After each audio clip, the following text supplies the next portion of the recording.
We decided to go with these West African folk tales. They're traditional folk tales that people tell in West Africa, and we're going to tell them to you in a totally different, new, and exciting way today. I really challenged these second graders. I threw a lot at them. I asked them to work as a team. I asked them to handle puppets. I asked them to move in groups and do all kinds of different things. I can't believe they're pulling it off. It's incredible. I'm so proud of the work they're doing, and I hope that you show them lots of love today for it.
This is a story of how lightning and thunder came to be.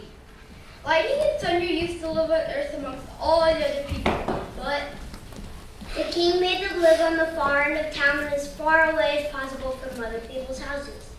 Ow!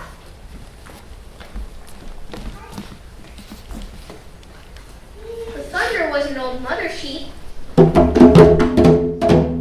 the lightning was her son, a ram. Whenever the ram got angry, he used to go about and burn houses and knock down trees. He even did damage on the farms and sometimes caused pain and suffering. Whenever the lightning did these things, his mother used to call out to him in a very loud voice to stop and not do any more damage. But the lightning did not care for what his mother said. When he was in a bad temper, he used to cause a very large amount of damage.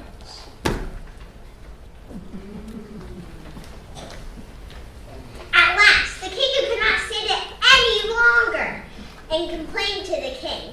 So the king made a special order that the sheep, Thunder, and her son, the ram, Lightning, should leave town and live in the far bush away from everyone. Ow!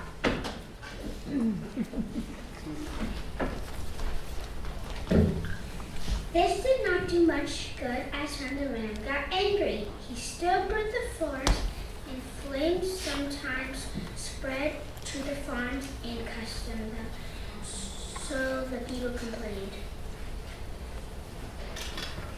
Then the king banished both lightning and thunder from the earth and made them live in the sky where they could not make so much destruction.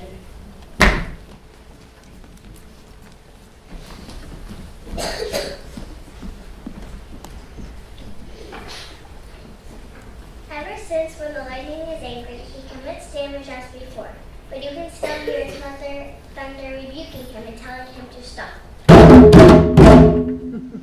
Sometimes, however, when the mother has gone some distance from her naughty son, you can still see that he is angry and doing damage, but his mother's voice cannot be heard.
story of how the tortoise tricked the cheetah. At the time of the Great Famine, all the animals were very thin and weak from lack of food, except Tortoise, who was very clever. Tortoise had discovered a small secret lake full of fish from which he would carry food for himself and his family each day.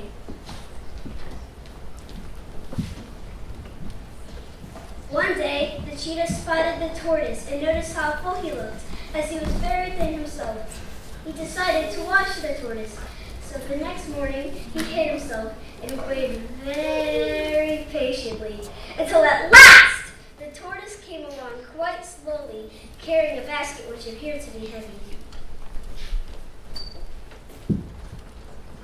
Then the cheetah sprang out and said to the tortoise, "What have you got in that basket?" The tortoise, who did not want to lose his breakfast, replied that he was carrying firewood home. Unfortunately for the tortoise, the cheetah had a very good sense of smell.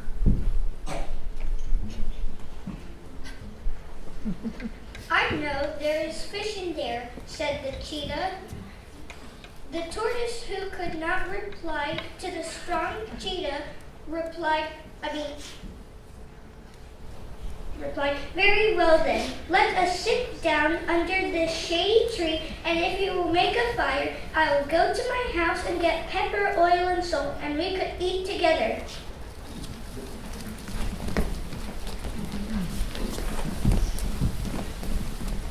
So they both set off to their tasks, and soon the fish was cooking.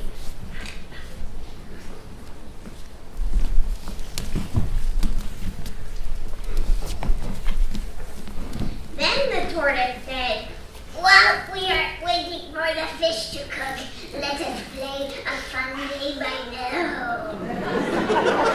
We each take turns tying each other up to this tree, but it's an opposite game. You may tie me up first. When I say tighten, you must loosen the rope. When I say loosen, you must tighten the rope. The cheetah, who was very hungry, thought this game would make the time pass more quickly until the fish was cooked. So he said he would play. The tortoise stood with his back to the tree and said loosen the rope. And the cheetah, in accordance with the rules of the game, began to tie up the tortoise.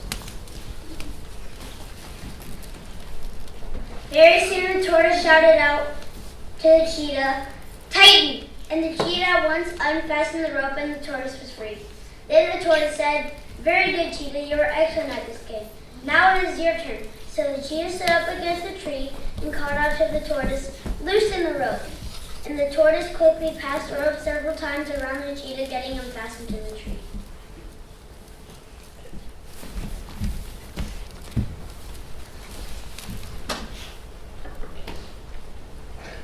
Then the cheetah said, "Tighten the rope." But instead of playing the game in accordance with the rules, he had laid it down. The tortoise ran faster and faster with the rope around the cheetah, taking great care, however, to keep out of reach of the cheetah's claws, and very soon had the cheetah so securely fastened that it was quite impossible for him to free himself. Then the cheetah called out to the tortoise to let him go. As he was tired of the game himself, the tortoise only laughed. Oopsie. Sat over the fireside to eat his meal. When he had finished, he packed up the remainder of the fish for his family and prepared to go.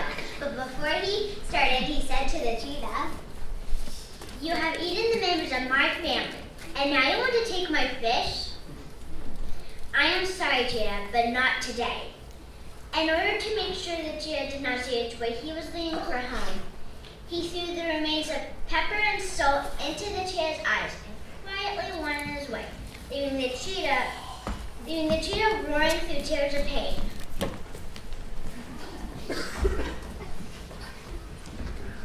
All that day and throughout the night, the cheetah was calling out for someone to release him, and ran all sorts of adventures on the tortoise, but no one came, as the animals of the forest did not like to hear the cheetah's voice.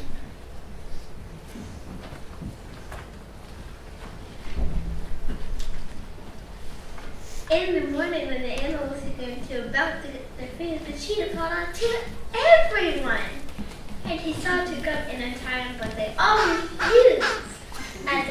if they did so, the cheetah would most likely eat them.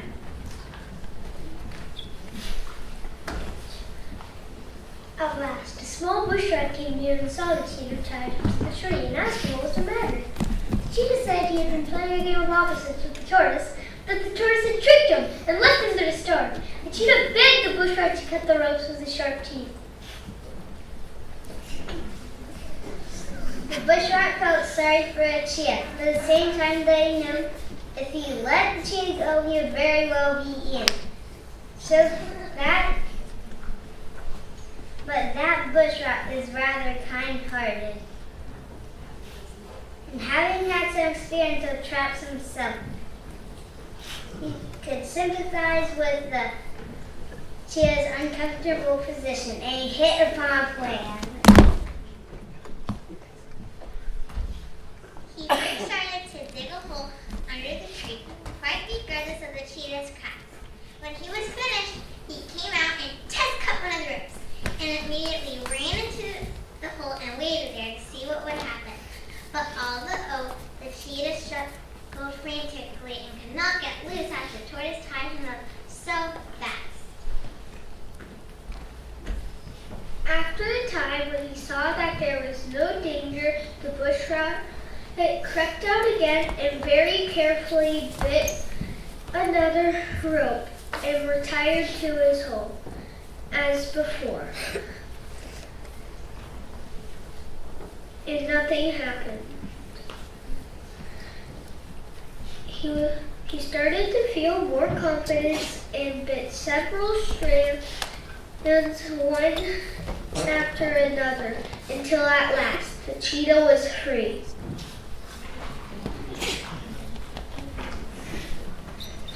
The cheetah, who was ravenous with hunger, made a dash at the bush rat with his big paw, but just missed him. As the bush rat had dove for his hiding spot, he was not quite quick enough to escape altogether, and the cheetah's sharp claws scored his back and left marks which he carried to this day.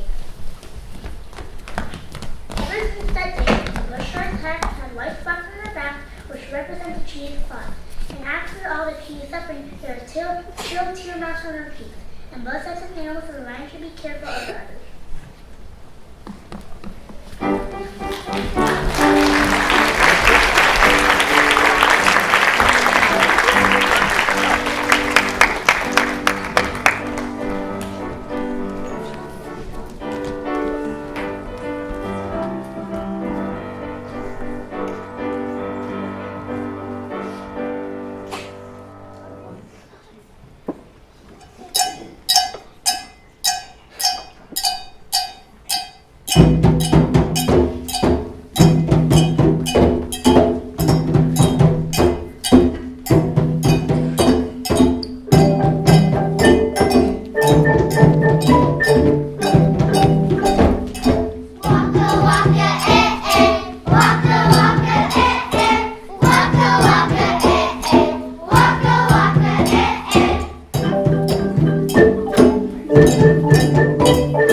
story of the young lion chief.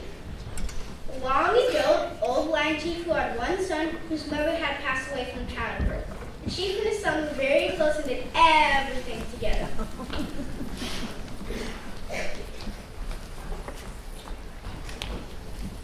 The old lion chief was a hunter. He used to take his son out with him when he went into the bush. The old chief would teach his son the ways of the hunt, which required a lot of skill.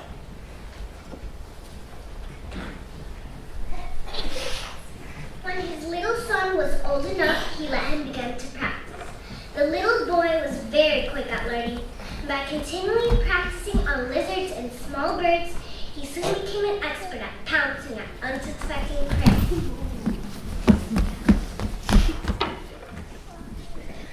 When the boy was just 10 years old, his father passed. And as it does, he became the new chief. Not everyone in the kingdom was very pleased to have a child in charge, so he spoke angrily and scared the young lion, and he ran away from home and into a bush.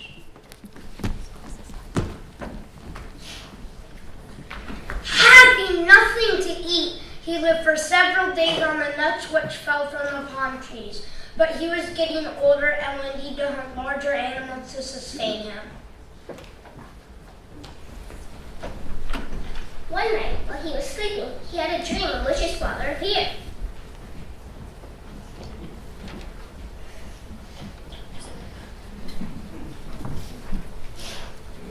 His father told him that soon some little bug would come into his possession if he believed that he must return to the kingdom to learn how to rule.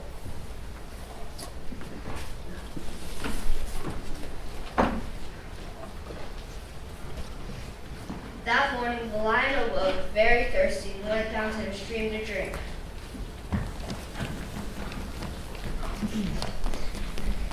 He saw something sparkle in the water and reached in with his paw to retrieve a small, shining stone. The lion thought this must be the symbol of luck that his father told him about in his dream. So the lion made a long journey back to his kingdom.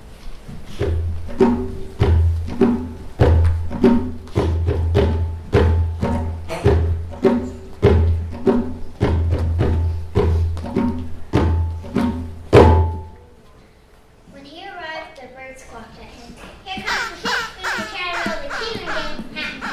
But the lion followed his father and carried on. On his way to his home den, the zebra snorted at him. Couldn't rule like his father, that's for sure. What's becoming of our kingdom? Shaking the rein. They turned from the young lion, but he continued on.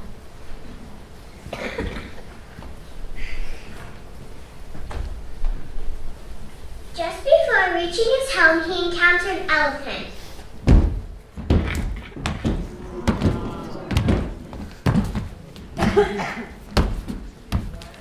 Who had taken over as temporary ruler after the young lion had abandoned his kingdom. The elephant trumpeted in a loud voice.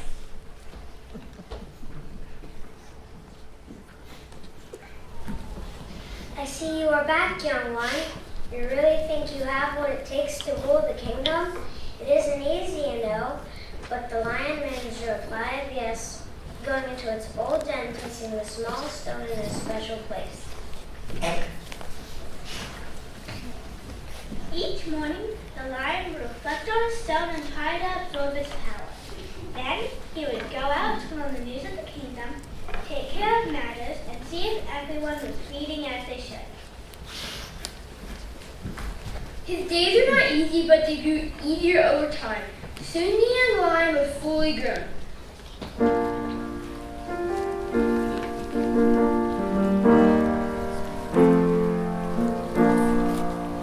And had transformed into a magnificent ruler.